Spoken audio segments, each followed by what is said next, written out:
All right, Stefan Molyneux, hope you're doing well. This is the very big story that you need to be aware of right now. The mainstream media, you can barely see a shadow of it being cast by the leftist totalitarian agenda merchants, but this is the truth about the Bob Menendez corruption trial that you really need to understand. This is the angel of death hovering over the future of the Republic in many ways, but I'm going to unpack it for you like a space alien coming out of John Hurt's chest. So let's dive straight in. So it's a story about corruption, and I'm going to start with two words: New Jersey. Thank you, I'm done. New Jersey Senator Bob Menendez and Dominican Republic-born ophthalmologist Dr. Salomon Melgen were indicted on public corruption and bribery charges on April 1st, 2015. Only 2 weeks later, on April 15th, Melgen was also indicted on Medicare fraud charges. At the center of the corruption trial is the long-standing mutually beneficial relationship between Menendez and Melgen. Democrat Senator Bob Menendez is the first United States senator on trial for corruption in 36 years and faces 6 counts of bribery, 3 counts of honest services fraud, 1 count of conspiracy, 1 count of interstate travel to carry out bribery, and 1 count of making false statements on his congressional financial disclosures to conceal the criminal activity. Melgen, the good doctor, faces the same charges except for the charge related to congressional financial disclosures. Of course, he's not a politician. Now, if Menendez is convicted and forced out of office before January, current New Jersey Governor Chris Christie would be responsible for picking his replacement, likely meaning another temporary GOP vote from a state which has not elected a Republican senator since 1972. Now, this is a big deal. There's a huge incentive to delay here on the part of the Democrats because, of course, if Christie appoints someone, and some people have said he may in fact appoint himself. Oh, come on! You know he's a big enough man to fill both positions, but a lot of these votes are coming down to like 1 vote or 2 votes, repealing Obamacare. Obamacare itself came down to a vote. And so this is a big deal. Could be a big shift in power, and you should be hearing a lot more about this than you are. So, Salomon Melgen, Medicare fraud. So between 2008 and the end of 2013, ophthalmologist Dr. Salomon Melgen and his practice, vitreoretinal consultants, billed Medicare for more than, are you ready, $190 million, receiving an estimated $105 million in payments. Several of the top retinal specialists in the United States testified that Melgen used, quote, obsolete, end quote, testing methods that were also described as poorly done, necessitating additional billable testing to diagnose patients with wet macular degeneration and other issues. Wet macular degeneration. I believe that is the proposed title of Lena Dunham's autobiography. So basically, there are 2 types of macular degeneration. There's dry and there's wet. So dry macular degeneration can be cured. It's a pretty common eye disorder among people over 65. It causes blurred or reduced central vision, although often vastly increased central planning, economically speaking. Wet macular degeneration is caused by abnormal blood vessels that leak fluid or blood into part of the retina responsible for central vision. Treatment of wet macular degeneration is with the injection of drugs, typically Lucentis, and this drug is injected into the impacted eye or eyes and can help reduce or recover vision loss. Now, upon further examination, many of Melgen's patients didn't even have wet macular degeneration, as many had the untreatable dry counterpart, while others had untreatable, already blind or shrunken eyes, and in one case, a prosthetic eye, right? So if you're billing people for injections of a medicine for an eye disorder which can't be cured by any medicine, let alone that one, I guess that's sort of where the problem lies. One patient, Kermit Foster, said, I had to keep reminding them, that's a fake eye. So similar to his testing methods, Melgen frequently used outdated laser eye treatments, which carry significantly greater risks than drug injections, which are now the standard treatment. So just think of some giant, I guess, goblin peddling medieval laser pointed at your eyeball. So Philadelphia's Wills Eye Hospital ophthalmologist-in-chief, Dr. Julia Haller, said, "The laser puts permanent scars on the retina. It's not like cutting a fingernail. This is serious stuff. It's terrible and disgraceful, and I'm embarrassed for our entire profession." Okay, dial it back a little, good doctor. Like one person, maybe more than one, but this one who got caught. So according to the Palm Beach Post, quote, Haller said she was stunned Melgen billed Medicare for another type of scan when it produced unreadable images.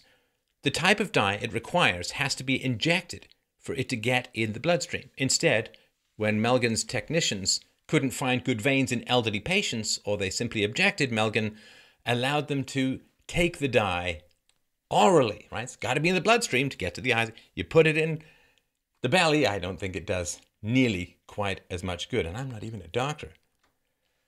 So throughout her testimony, Dr. Julia Haller used the terms elder abuse, unconscionable, horrifying, and barbaric to describe Melgen's methods. When asked to compare Melgen's practices to industry standards, Dr. Haller noted, quote, "If one is on Pluto, the other is in another galaxy, far, far away." Several lawsuits also allege that Melgen used single-dose vials of Lucentis on multiple patients by having leftover medication recombined. Right, so there's a little bit extra in case there's spillage or whatever, and you recombine. Now, this greatly increases the risk of infection and defying Food and Drug Administration guidelines, Centers for Disease Control's warnings, all while also billing Medicare and other healthcare providers for the full rate. According to the Department of Justice, and I quote, "His lucrative practice was threatened in 2009 when the post-payment review of his Lucentis claims by the Centers for Medicare and Medicaid Services, CMS, revealed that he had billed Medicare for millions of dollars worth of the drug that he never actually bought, leading to a formal demand that he repay Medicare $8.9 million in overbillings for the years 2007 and 2008. Now, this is almost 10 years ago. I mean, that's when $8.9 million is quite a lot. By the way, the US dollar has lost 12% of its value so far this year. Hard to imagine why American healthcare is so expensive. So Vitreoretinal Consultants, this is his company, regularly treated nearly 100 patients each day. I guess more eyeballs. And was accused of having technicians fill out patient charts before examinations even occurred. So they're psychic too. It's really quite a skill set they've got going on there. Technician Paul Juez, who trained in optometry while in Mexico and immigrated to the United States when Melgen offered him work, defended the accused doctor, noting, "I believe in him." It's fine stuff. Don't worry, folks. They're totally sending their best. Melgen even billed Medicare $615,000 for expenses related to a single patient, including 44 of the dangerous focal laser treatments and 133 Lucentis injections. I mean, one person gets these giant lasers, 133 Lucentis injections. What is he trying to create, the next Marvel superhero? Look, I have created radioactive Cyclops Robot Man. He glows and sees forever. Oh, maybe he was auditioning to be the Eye of Sauron. I don't know. So while Melgen's closest competitor received reimbursements for $33.6 million over 6 years for Lucentis injections, Melgen, billed $57.3 million. And this is what happens when the government gets involved in healthcare. Cost control goes out the window. Can you imagine? You open up a bill for $615,000. You're going to raise a bit of a stink, which is why you don't get these bills. So this staggering disparity wasn't the result of volume or Melgen's work ethic either, as during the reviewed years, other doctors typically treated 2 or 3 times as many patients. Okay, so I want to explain this chart just a little bit. This is Medicare reimbursement 2008 to 2013. So the top sort of orangey yellow line, that's really zoomed in. We had to sort of make it visible. It's a national median. This is the typical amount paid. It's the midpoint of the amount almost all doctors received. So for ultrasound tests, the national median, $1,410. Dr. Salomon Melgen, $3,700,000. Fluorescein angiograms. Well, national median, 371,969. Dr. Salomon Melgen, 10,200,000. It's a kind of a gap. Laser treatments, just over $6,000 is the national median. Dr. Salomon Melgen, 8,400,000. Little bit off the beaten path, little bit off the bell curve there. Lucentis injections. Well, you see, the national median is $3 million. Medicare reimbursements 2008 to 2013. As mentioned, Dr. Salomon Melgen, 57,300,000. So that's quite a bit more. Good thing they were right on top of that. Good thing they got their money back, at least for a while. So let's turn to Bob Menendez. Born in New York City to Cuban immigrants. I don't know. I'm sure it's just me. Let me know what you think in the comments below. I'm positive it's just me. But it seems like a lot of these Medicare, Medicaid frauds and so on, it seems like it's not a lot of Anglos, not a lot of John Smiths in there. I haven't seen a Muck. I've seen some Oviches and other things like that, but I'm not sure other countries are always sending their best. January 17th. 2006, Bob Menendez assumed office as a United States Senator from New Jersey. Now, the Department of Justice alleges that the pattern of corruption and bribery between Senator Menendez and Dr. Salomon Melgen began shortly after the senator assumed power in 2006. These guys were really, really close. They seemed to be closer in real life than they actually were in the alphabet. Now, Dr. Melgen allegedly treated Menendez to regular, all expenses paid getaways to the Dominican Republic, including free luxury airfare and lodging for Menendez and his personal guests. Oh, yes. We'll be talking about Menendez, guests, and what happened in the Dominican in just a few minutes, in the not safe for work portion of this chat. On July 24th, 2008, Menendez intervened on behalf of Melgen to secure a visa for a Brazilian actress and nude model, directing his senior policy advisor to contact the State Department, encouraging them to provide, quote, careful consideration, end quote, to the application.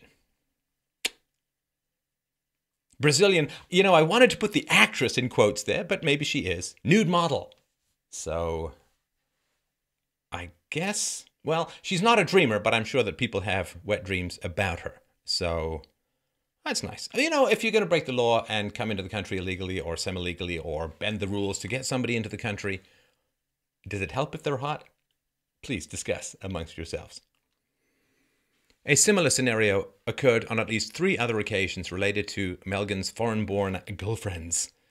In one situation, after an initial visa application was denied, only to later be approved, a Menendez staffer emailed his chief of staff noting, and I quote, "In my view, this is only due to the fact that R.M. Menendez intervened."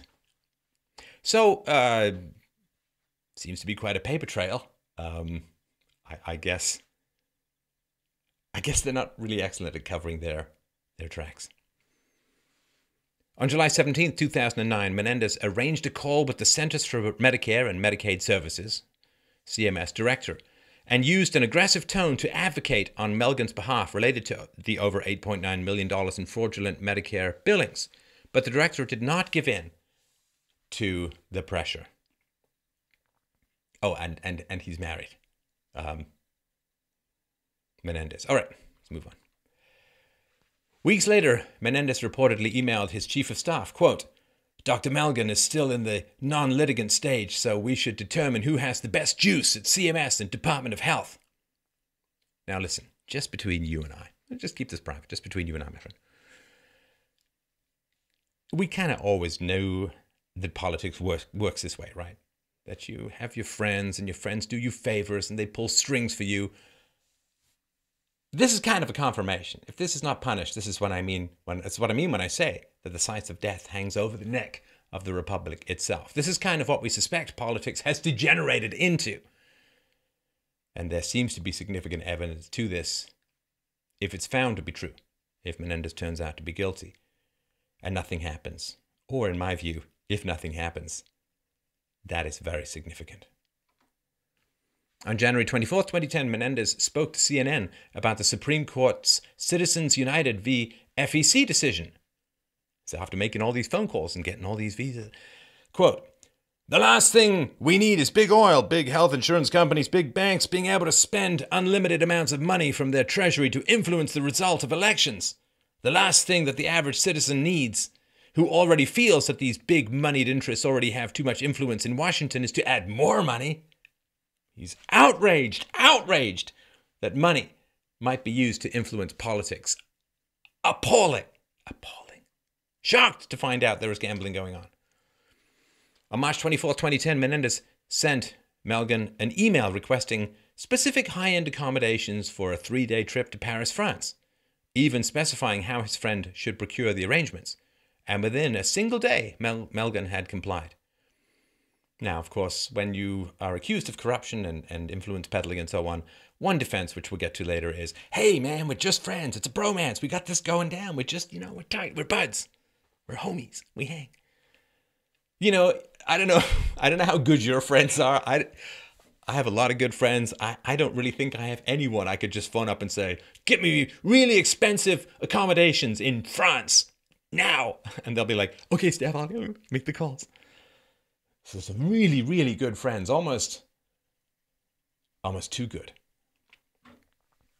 Unsurprisingly, Senator Menendez never disclosed these trips or gifts on his annual financial disclosure forms. Well, it's a good thing they have those forms then. Excellent. According to the Department of Justice, quote, "At that time, the Senate Majority Leader Harry Reid reached out to the White House Deputy Chief of Staff, informing her that Menendez was upset about how a Florida ophthalmologist was being treated by CMS and asking that she call the agency."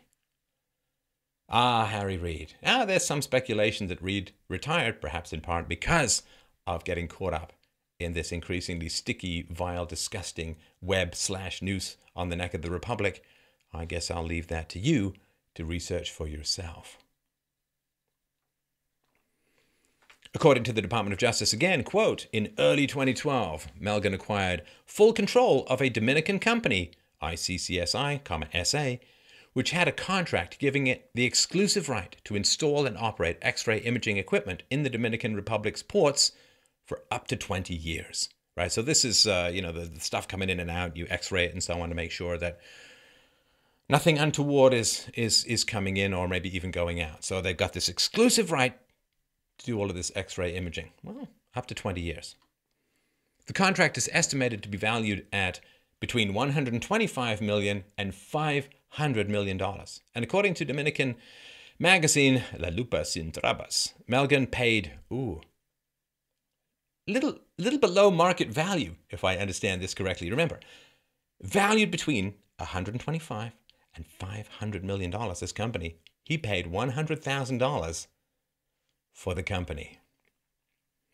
It's entirely possible he has his fingers in a few Dominican pies as well. According to the Department of Justice again, before Melgen's acquisition, performance of the contract had been tied up in litigation between the government of the Dominican Republic and ICCSI.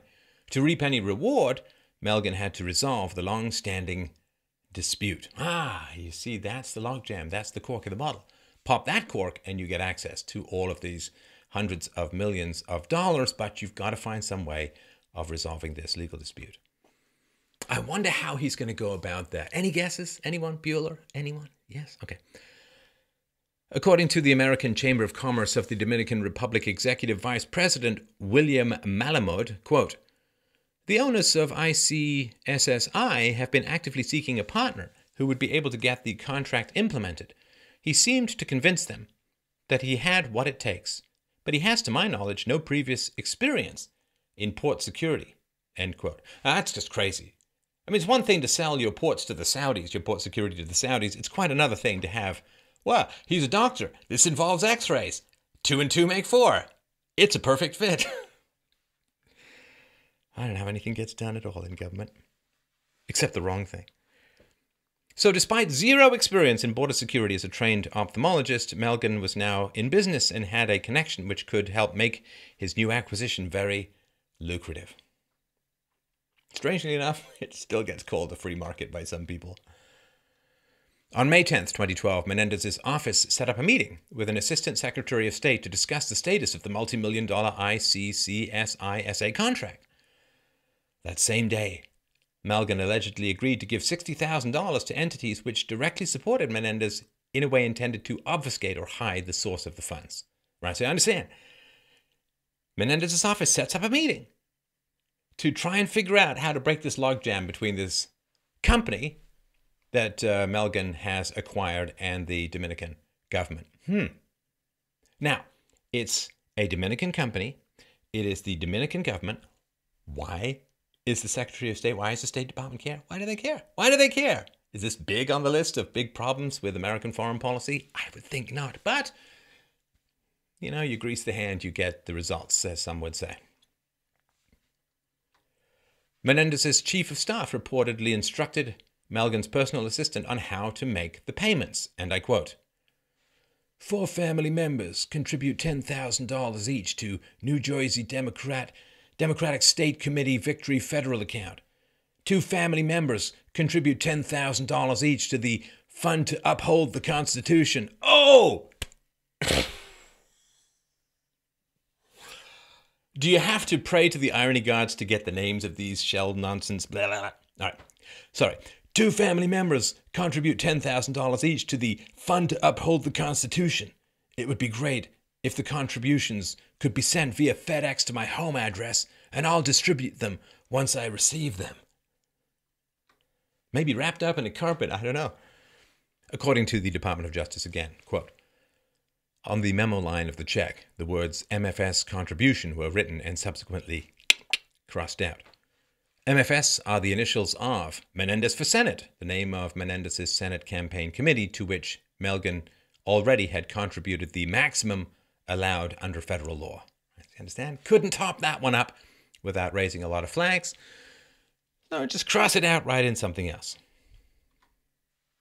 Department of Justice says, finally, Melgen's daughter and her husband also wrote a $20,000 check to the New Jersey Democratic State Committee.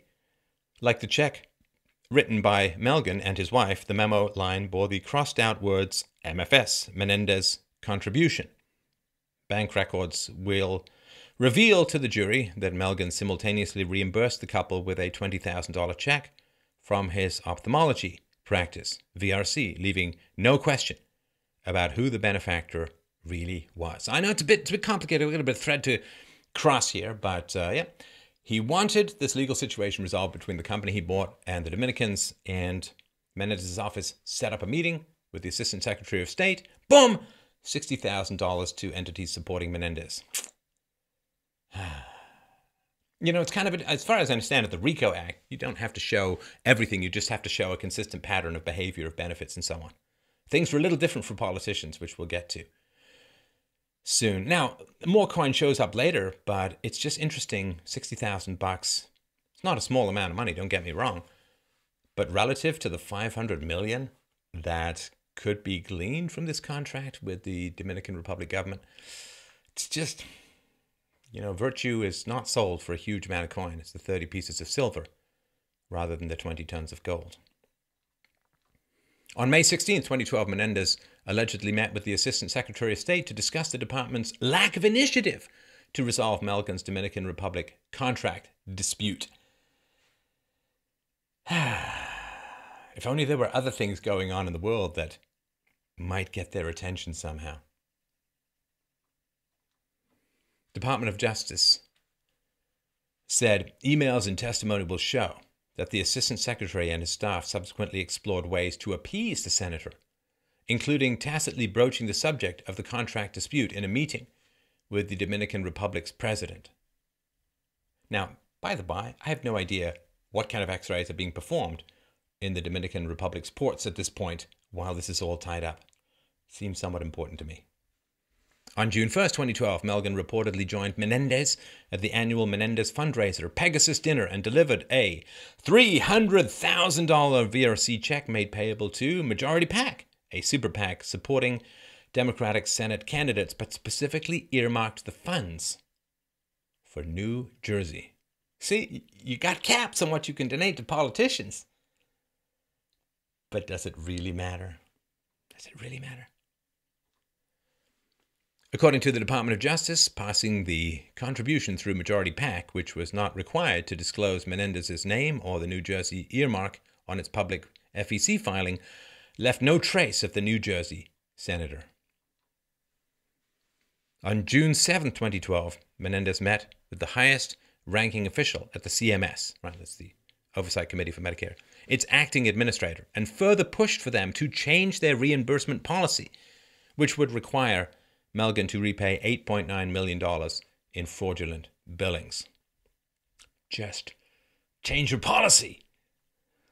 Got your kids in a sack. I'm just kidding about that. But there is this kind of scratch my back kind of stuff. On July 2nd, the CMS acting administrator informed Menendez that the policy would not be changed, and the senator threatened to contact the U.S. Department of Health and Human Services Secretary. Right, he's just barking his way up the chain, trying to get a favor for his friend. At a Senate Foreign Relations Subcommittee hearing on July 31st, 2012, and did you ever think one of those would be interesting? Well, think again. Menendez publicly pressured State Department officials to send a message to the Dominican Republic that they must not violate contracts with American-owned companies.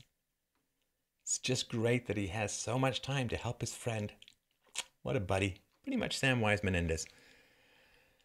On August 2nd, 2012, Menendez met with HHS Secretary Kathleen Sebelius in Majority Leader Harry Reid's Capitol office and again advocated for Melgen, but was again rebuffed, with the secretary allegedly claiming she lacked the authority to intervene. On October 12, 2012, Melgen issued a second $300,000 VRC check to Majority PAC, again earmarked exclusively for New Jersey, and another $100,000 in VRC checks to other New Jersey Democratic Party organizations. See, this is how this fog is put out, and this is where these people slither under, right? Because if you're just giving to the Democrats, it's one thing. If you're giving to the Democrats and you're saying this is just for New Jersey, then clearly it's to help your friend who's currently trying to get you meetings and get you squared away with the Dominican government so you can start printing money with your X-ray devices. But this is how they work around. From May to October 2012, Melgen contributed a total of $771,500 to Menendez's various campaign, re-election committees, and legal defense funds.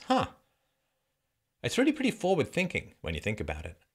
Going to give this friend of mine, who allegedly is extremely corrupt, going to give him a lot of money for his legal defense funds. Now that's seeing a little bit over the horizon, wouldn't you say? That kind of forward-thinking, boy, it'd be great to harness that for the power of good, wouldn't it? On October 19th, 2012, Melgen sent Menendez and his staff a memorandum asserting that the HHS secretary did reportedly have the authority to intervene in his Medicare appeal. But he's persistent. He's like a dog on the leg of a mail carrier. Now, things took a somewhat seedy turn at this point, and we talked a little bit about this earlier, so let's hold our nose and dive in. November 1st, 2012, Daily Caller published an article by Matthew Boyle with contributions from Charles C. Johnson, titled, quote, "Women, Senator Bob Menendez paid us for sex in the Dominican Republic." The article featured interviews with two Dominican Republic prostitutes who claimed Menendez agreed to pay them $500 for sex acts, but they only received $100 each. Now, I'm no expert in this, I've never paid for sex, but the Dominican Republic is not the richest country in the world. I would assume that the prostitutes are not paid, high-class New York City call girl rates. My only question is this, and I'm pretty sure it's a question that will never be answered, but I will leave it to your imagination. What kind of freaky shit do you have to be into where the Dominican Republic prostitutes won't do it for less than $500? That is... You got to bid people up in that part of the world, and that is some really, really freaky shit. And look at that. Well, you saved $300. And when you paid them $100 each, saved $300. Well, Bet you that's going to come back and bite you in the ass. Wait, bite you in the ass. Well, maybe that had something to do with the freaky shit. Who knows? We may never know for sure. Menendez spokeswoman Tricia Enright said, "We're not going to respond to a completely false accusation." While Menendez dismissed the prostitution allegations as a right-wing smear, they revealed for the first time that the senator had flown on Melgen's private jet multiple times without the required financial disclosure documentation. Huh. Private jets, sex scandals. It's ringing some kind of bell. Oh well, I'm sure we'll get to that one at some point as well. On January 4th, 2013, Menendez wrote Melgen a $58,500 check to cover 2 known round-trip flights. Okay, that seems a little bit like shutting the barn door after the horses left, and that is a pretty expensive way to get to the Dominican Republic twice. On January 30th, 2013, Melgen's offices were searched by the FBI, and in response, Menendez issued a statement, which the Department of Justice has recently claimed to be an outright lie. Quote, "Senator Menendez has traveled on Dr. Melgen's plane on 3 occasions, all of which have been paid for and reported appropriately." Well, it turns out he traveled more. Now, he's not under oath when he puts out that statement, but he's still not telling the truth, according to the DOJ. At the time, the Miami Herald reported that Melgen also had, and I quote, "an outstanding IRS lien of $11.1 million for taxes owed from 2006 to 2009. Excellent. Fantastic. Good job, doctor. Not only are you ripping off the taxpayer, but you're not paying any taxes. Ooh, double whammy. And also, just think of, these millions of dollars from Medicare. This is money not available to other people for other medical procedures. I mean, there's something morally revolting in medical fraud because, you take people's money, they still have their health. But if you take their health, they really don't have anything. And think of the people who may have died. Think of the people who may have got sicker and sicker because there was not enough resources available because this guy had hoovered it all up with his giant medieval lasers. According to the Department of Justice, the truth is that Menendez and his personal guests had enjoyed more than a dozen flights on Melgen's private jet dating back at least as far as 2006, not a single one of which Menendez had paid for or reported on his annual financial disclosure forms. So that's a lot. So the guy, has to repay $8 to $9 million, owes over $11 million in taxes, but still has a private jet. On January 30th, 2013, Citizens for Responsibility and Ethics in Washington, CREW, published an email authored by a young Dominican woman alleging that she slept with Menendez at a series of sex parties supposedly organized by Melgen. And I quote, "That senator also likes the youngest and newest girls. In the beginning, he seemed so serious because he never spoke to anyone, but he is just like the others and has just about the same tastes as the doctor, very refined.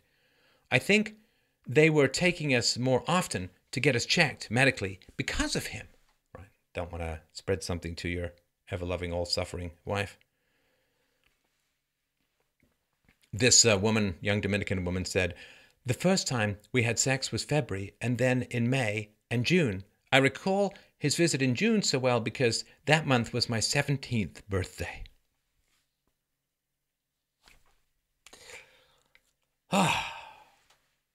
So she was 16. You got to look up some pictures of these people. I think there was a scene. Jabba the Hutt, Princess Leia, something like that. 16. And what's the age of consent in the Dominican Republic? That's right, 18. I'm no lawyer. Seems like statutory rape to me.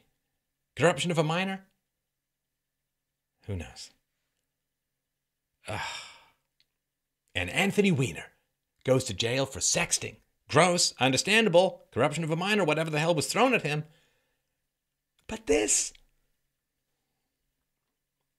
God. CREW also announced that in May 2012, they passed information to ABC News, who did not run a story. Yeah, because people don't have any interest in sex and corruption or anything like that. Good heavens. No, it's because he's a Democrat. If you want to do bad things, it's not like the Democrats just full of bad people by accident. If you want to do bad things, you become a Democrat, so the media will cover for you forever. Just ask Juanita Roderick. ABC News did not run a story on July 17, 2012. Crew approached the Department of Justice and the FBI to request a formal investigation into Menendez and his activities. Cover up, cover up, cover up, cover up. Over time, multiple women and legal representatives would be brought forward related to the Menendez prostitution allegations, and then they would recant their stories, only for additional allegations to surface. On July 31st, 2013, the New York Times published a story titled, "Senator Has Long Ties to Donor Under Scrutiny," which drew mainstream attention to Menendez just as he was on the verge of gaining additional power through becoming chairman of the Senate Foreign Relations Committee. Question, just a little bit of a quiz for you here. If it was a Republican senator, do you think the word Republican would be in the title? Just something to ponder. Chairman of the Senate Foreign Relations Committee? Well, I guess allegedly he does have a lot of experience in foreign relations. National Legal and Policy Center Chairman Ken Boehm said, "At a minimum, the public is entitled to know more about this relationship. It's a matter of transparency and accountability." On February 1st, 2013, Menendez becomes chairman of the Senate Foreign Relations Committee. What does he think he is, some Italian politician? Now, amid calls for Menendez to step down as chairman of the Foreign Relations Committee, Senator Chuck Schumer stood by him. Quote, "I don't believe that. I've dealt with him all the years. He's a straight shooter. He's really needed on both immigration and foreign affairs, and I don't agree with the call for him to step down. He's not only a friend, I think he's a very good legislator." If this guy is corrupt, what does it say about the judgment of everyone around him? Can't recognize bad people. He has all the power in the known universe, politicians. On February 4th, 2013, Menendez told CNN the reason he had recently submitted the $58,500 check, right? That was for the flights to the Dominican. He said, "Well, I was in a big travel schedule in 2010, chair of the DSCC, plus my own campaign getting ready for a re-election cycle. And in the process of all of that, it unfortunately fell through the cracks that our processes didn't catch moving forward and making sure we paid."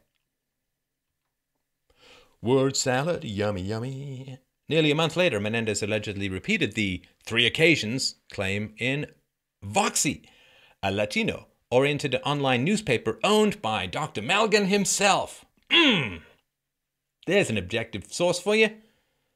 It's almost like the New York Times and Marx. And surprisingly, this Latino-oriented online newspaper Voxy strongly advocated for Melgen's port security deal and depicted Mr. Menendez as a hero among the Latin base. Now, of course, this is, if you think you're getting in trouble and you're part of a minority, you, of course, try and rouse up as much minority resentment and loyalty as humanly possible, because diversity is our strength. Diversity is our strength. On March 6, 2015, major media outlets reported that criminal corruption charges would likely be filed against Senator Menendez following the conclusion of a grand jury investigation. Now, of course, these are all supposed to be sealed and secret and so on, and he was like, the word got out, and anyway. On April 1st, 2015, Menendez and Melgen were indicted on corruption and bribery charges. The New Jersey Star-Ledger editorial board published an editorial titled, "Menendez, Resign and Spare Us the Drama," on April 2nd, 2015. It's not just drama. I hate that word, but it's drama. No drama, Obama. It's not drama. And this is very, very serious stuff. So, they said, U.S. Senator Robert Menendez now begins a fight for his political life that could last for years. Wait, did they mention his party? No? Huh. It's odd. Maybe ink is really expensive. Anyway. They're going to say, New Jersey would be better off if he would resign and conduct that battle on his own time. The state needs a respected senator who is focused on his job, not a tarnished defendant who spends his days fending off credible charges of corruption and raising money for his legal defense.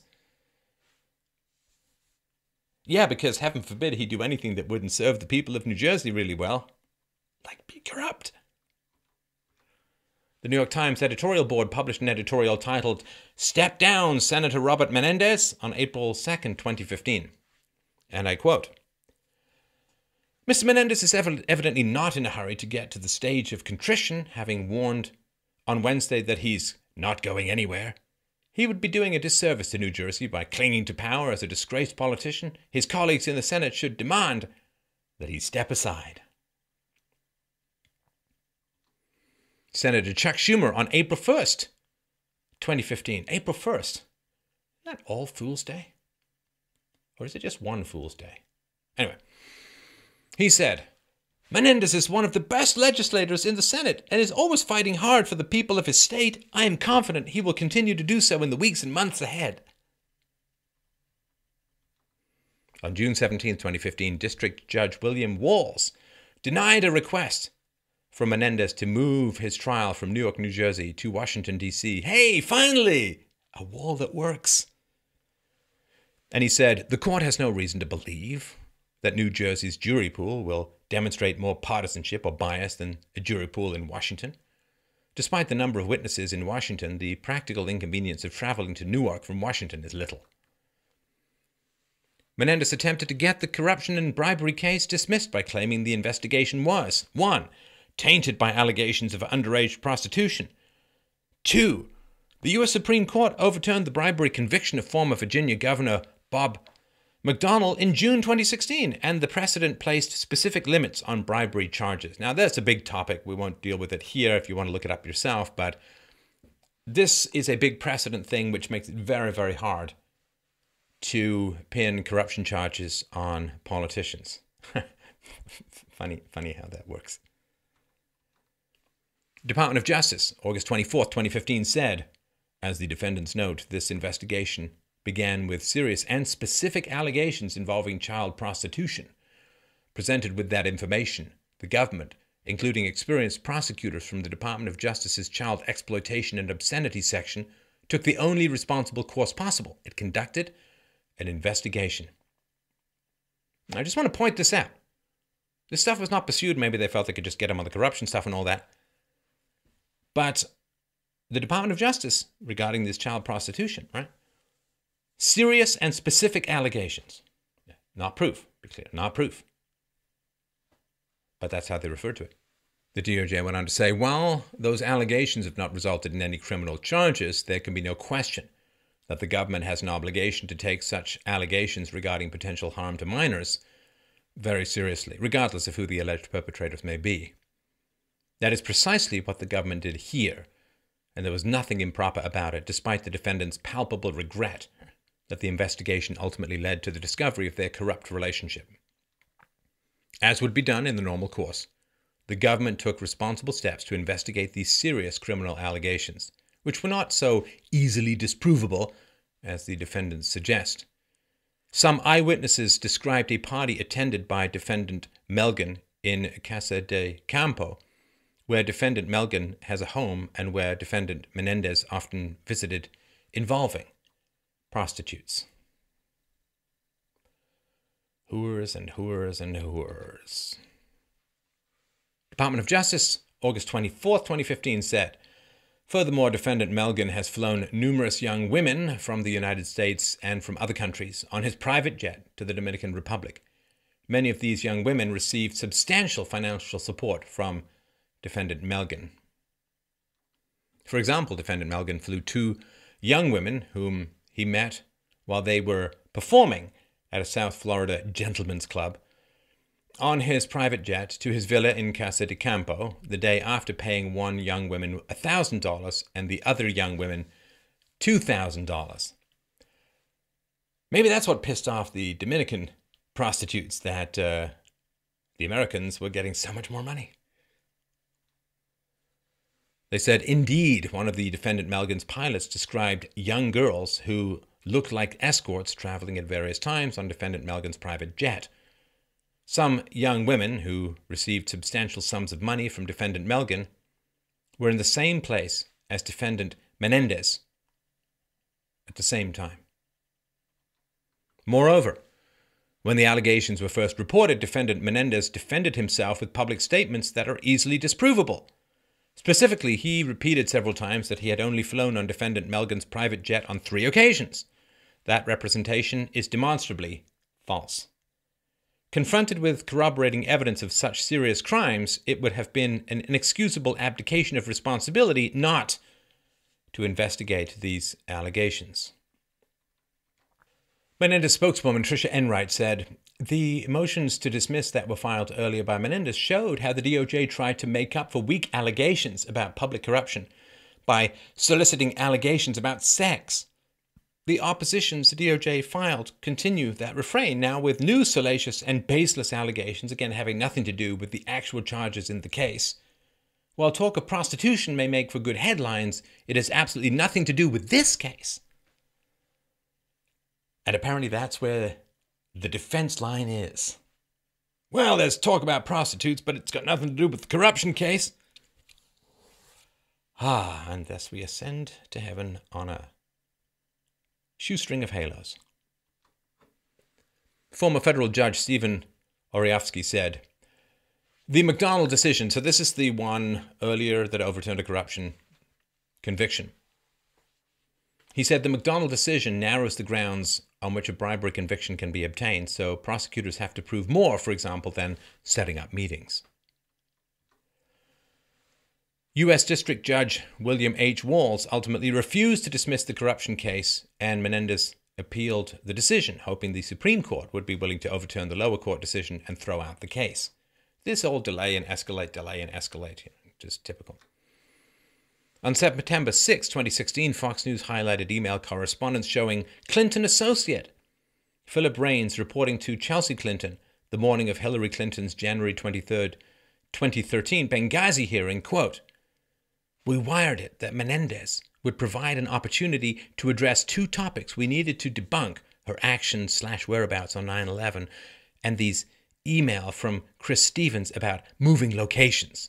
So, I've done a whole presentation on Benghazi, but questions about where she was and emails from Chris Stevens, the murdered ambassador about moving locations and so on. This is,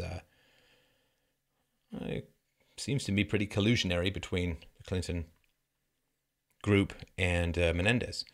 At the time, Menendez was acting chairman of the Foreign Relations Committee, and his first 2 questions to the former Secretary of State referenced what Raines mentioned in his correspondence. On March 6, 2017, Salomon Melgen's federal Medicare fraud trial began. Hey, look at that. It's only been about 10 years. That is some speedy justice, my friend. On a geological scale, relatively speedy. New Jersey Senator Cory Booker on March 31st, 2017. "I stand by Senator Menendez in his continued fight, and I believe that he'll, at the end of the day, prevail." Belief. Good. On March 20th, 2017, the Supreme Court announced that it would, quote, "not hear Senator Bob Menendez's D&J appeal asking that his public corruption indictments be thrown out." On April 28th, 2017, for a moment, Salomon Melgen was convicted of all 67 counts of Medicare fraud, meaning that he faces a possible sentence of 30 years to life in prison, where, ironically, the government will have to provide his health care. Boy, 30 years in prison, that's a lot, boy. That'd be pretty tempting, like cut a deal, give up goods on your friend. It's a lot of time there. Just something to think about. Former federal prosecutor Solomon Weisenberg said, "The biggest fear I would have if I were representing Menendez is the obvious possibility that the government could use leverage against Dr. Melgen and say, 'You could help yourself now if you tell us everything you know.'" Menendez's attorney, Abby Lowell, said, "Dr. Melgen's case focused solely on the day-to-day operations of his medical practice and the private care of his patients, specifics of which the senator could not be aware, nor has it ever been suggested otherwise. Right, so I don't think that most people think that Menendez may have been involved in the Medicare part of things. It's all the other stuff. Melgen's attorneys have painted their client as a victim and asked the court for leniency in sentencing. And I quote, "Dr. Melgen has had gastric bypass surgery and thus requires careful monitoring of his nutrition. He also suffers from severe depression and has had issues with chemical dependency. He will never again be able to practice medicine. He will never again achieve professional credibility. He will never again be able to support his wife, children, and grandchild. There is no possibility that Dr. Melgen could reoffend. The nature of his offense required him to run a medical practice. He will never be able to do that again."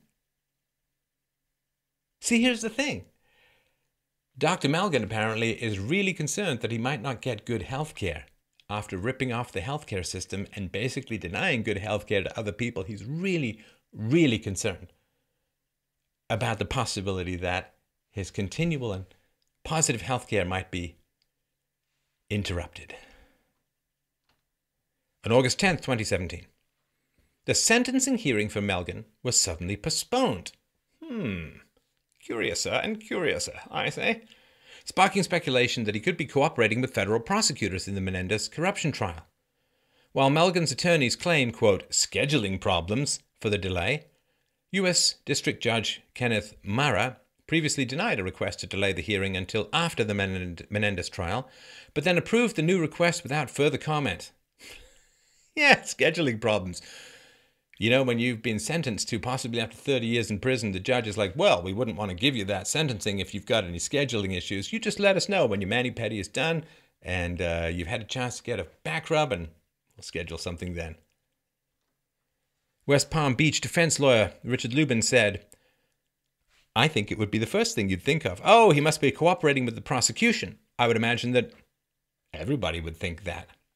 There's a West Palm Beach attorney, Val Rodriguez, said that he has seen clients who are facing possible 30-year to life sentences who are given a 4-year sentence after cooperating with federal authorities. So let's just say there's a little bit of an incentive there. Republican political consultant Michael Duhame said, "With legal proceedings, you don't fully know what's going on, so you have to just go with what they say." Menendez's lawyers filed a motion requesting the trial take recesses when Menendez was needed in Washington for official business. And on September 1st, 2017, U.S. District Judge William Walls denied the request. Once more, the wall that works. He said, "The court will not serve as concierge to any party or lawyer. The motion, from a practical perspective, is nigh frivolous. Defendant Menendez claims that he is in a unique situation because his voting duties are on a schedule not of his own making. But so are the duties of the radio repairman, the cab driver, and the businessman. Yet none would claim the right to dictate the schedule of their own criminal trial." Oh, by the way, Judge Wall, great judgment. Radio repairman, not really a thing. You're kind of showing your age there. Just wanted to point that out. On September 4th, 2017, the New York Times wrote a 1,300-word article about the Menendez corruption trial. Oh, bummer. Ran out of time, ran out of ink, ran out of space, who knows, did not include his political affiliation. After a public uproar, author Nick Carasanti claimed the omission was just an oversight. On September 6, 2017, the Menendez-Melgen trial began, with expectations that it would last 6 to 8 weeks. On September 6, 2017, NBC News published an article titled, "Prosecutors, Senator Menendez sold his office for ritzy trips," where they inaccurately claimed that Menendez was a Republican. Slightly believable if the errors went the other way from time to time, guys. Just, maybe mix it up a little bit if you want us to believe this kind of nonsense. Just pointing that out. On September 6, 2017, Senate Minority Leader Chuck Schumer was asked if he stands by Menendez Quote, Senator Menendez is issuing a spirited defense. Code for, he doesn't have a ghost of a chance. That's just me. Let's start again. Senator Menendez is issuing a spirited defense. We all believe in the presumption of innocence in this country, and Senator Menendez is fighting very hard, and we respect that greatly. Presumption of innocence? Ooh, don't get me started over there. Don't make me come over there, Chuck. Oh yeah, this guy, we're going to presume that he's innocent. But Trump is totally a Russian spy and Russia hacked the election. Ah! Voting machines were hacked by Russians.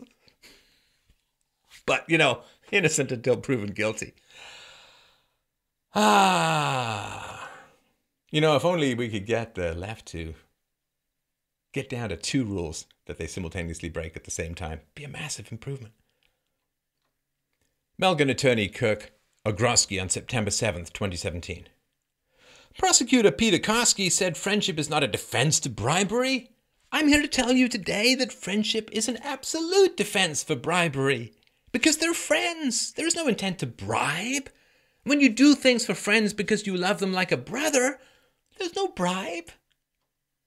We were on a break. The Department of Justice said, it is not uncommon for defendants to establish some evidence of friendship in bribery cases, but still be found guilty. Just as genuine friendship may underlie a business arrangement, it should come as no surprise that friendship may very well form the foundation of a corrupt endeavor. Melgen attorney Kirk Ogroski on September 7, 2017. Sal and Bob were part of a fellowship of Hispanic Americans. Entrepreneurs, businessmen, doctors, politicians. You'll hear this at trial. Their idea was to pay it forward, help young Hispanic Americans improve their lives, lift up their community, play a larger role in their community. This case isn't only an attack on those 2 men, it is an attack on that whole group. And there it is, my friends. And it's sad to say that any competent attorney would do the same thing. Ching! Out comes the scimitar-like race card. It's because they're foreigners. It's because, well, one of them's a foreigner. It's because they different racism. And of course, this is what this is an attempt to gin up the ethnic community in the hopes that they'll threaten to burn something down if the decision goes the wrong way, in my particular opinion. And sadly, or get the media to gin it up or something like that. Like, sorry guys, not an election year. You don't need to poke that particular ethnic nest right now. Diversity is a strength. Strength. Strong smell, anyway. Harvard law professor Alan Dershowitz on September 8th, 2017. The Republican National Committee is putting pressure on Menendez to resign if he is convicted. Okay, Alan, no. This is tons of editorials. The New York Times, lots of people want this guy to resign, even if he wasn't convicted. Just the shadow of, the appearance of. Resign until it's solved, one way or the other. Anyway, this is it. The Republican National Committee is putting pressure on Menendez to resign if he is convicted. This is yet another example, in my view, of the criminalization of political differences. Now, I don't know whether he is guilty or innocent. The jury will determine that. But we know that the Republican National Committee is trying to turn this into a political advantage because if he doesn't resign immediately, his replacement is named by the Republican governor. That's a New Jersey election in November, so that's the deal. Yeah, I don't think it's political, Alan. I mean, this is some pretty bad stuff if it's true. And if I had to give you my opinion, well, on September 13th, 2017, Melgen's pilot, Robert Nyland, testified that he was so familiar with Menendez that he knew his preferred drink order. Young Dominican? No, that's not a drink. Or is it? Anyway, the pilot said, myself and the other pilot figured these are items that should be on board. If the senator was on the aircraft, it was common practice for a special passenger to have the special provisions that they want. So clearly this is pretty salacious stuff. This is tabloid fodder. We've got underage prostitutes, we've got corruption, we've got healthcare, we've got, you name it, is being weighed in the balance. So, boy, the networks must have been all over this one. Whew! Smoking up the place. with stuff that people are actually quite fascinated in. Well, we'll see from the views from this video. So on September 20th, 2017, Newsbusters published an analysis of the Menendez trial coverage between September 5th to 20th. That's quite a long time. CNN gave it 14 minutes and 11 seconds. Ooh. Not a lot, but not the worst. ABC gave it 1 minute and 48 seconds. CBS spent a grand total of 22 seconds on the entire scandal. And NBC didn't quite get round to mentioning it at all. On the other hand, they did have time for Russia, Russia, Russia, Russia, Russia, Russia. Now, comparatively, CNN spent over 45 minutes discussing former White House Press Secretary Sean Spicer's Emmy Awards appearance. So got 45 minutes for Sean Spicer hanging off Alec Baldwin at the Emmy Awards. Just not quite for any of this stuff. So, what does this all mean? Why am I spending so much time on this? Why is this so endlessly fascinating? It's not very speedy. Come on. 2006. That's quite a long time. 2006, 2007. The dude, the senator, he's currently voting. Sure, off you go. Vote away. Best friend. Over 60 counts of fraud. Taking health care. You know, boy, you talk about privatizing healthcare. It's like you're denying healthcare to the poor. But what do you think happens when you take money from Medicare? There's less money for other people, less money for other procedures. Right? People can get sick. People can die from that. It's not important. So he's currently voting. Amazing. And it just shows you, if you're a Democrat, you're above the law, you're above media scrutiny. Everyone will actively cover up. And if he escapes, if he gets off, this is all just my opinion, right? But if he gets off, I mean, this is a new terrifying law. I mean, if he gets off, then, you know, culturally, America's not just importing all these third world people. You're importing this third world banana republic mindset. It's exactly why this countries are so corrupt to begin with. And nobody knows what to do about this. Because if the guy gets convicted, well, what's he going to do? He's going to appeal, and then he's going to appeal the appeal, and he's going to try and find more ways to delay and all this kind of stuff, right? Hardship, whatever, right? Nobody knows. It's not like the founders thought this was going to happen or anticipated this. What's going to happen? He might be able to hold on to his Senate seat even if he's convicted. Then what? Still voting. Is he going to be pushed out? Nobody. Can you push him out? Nobody knows. Why would he resign? I mean, as long as he's necessary.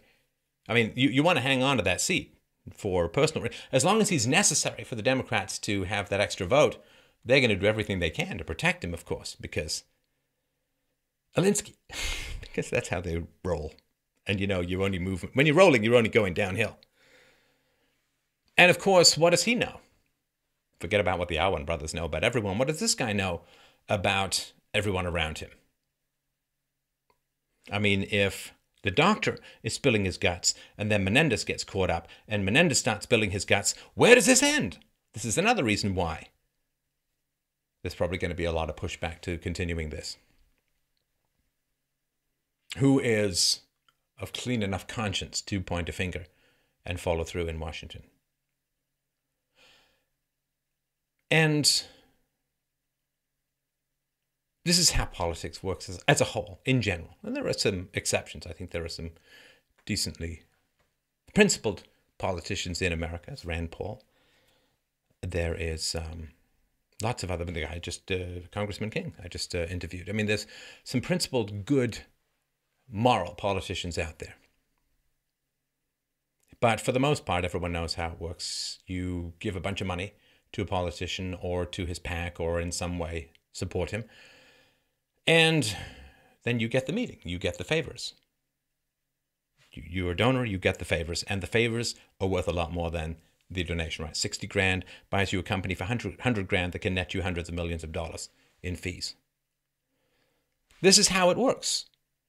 It's hard to avoid, since the government has trillions of dollars that it can dispose of, you can't avoid this kind of corruption in the long run. That having been said, I mean, the common man, the common people who are currently looking very skeptically indeed, at the American legal system as a strange net. It's a weird inverse net.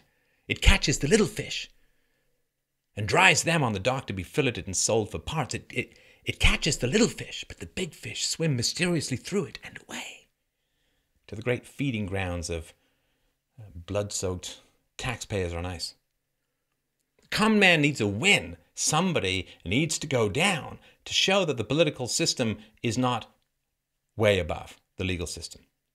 I mean, if it is a government of men and not of laws, everybody needs to understand that. And there are people desperately hoping that somehow the law is going to work on the powerful. Because if the law is not working on the powerful, if the powerful are immune to the law, then the worst among us, the most corrupt among us, are not only going to aim for the greatest power in the land, they are going to achieve it and keep it. And that's the opposite of what the modern West was founded on. Thank you so much for watching and for listening. Please give me a hand. Help me out. freedomainradio.com/donate. There's no ads here interrupting this. It's all dependent on you. freedomainradio.com/donate. Thank you, everyone, so much for your help. Please spread this far and wide. It's very, very important.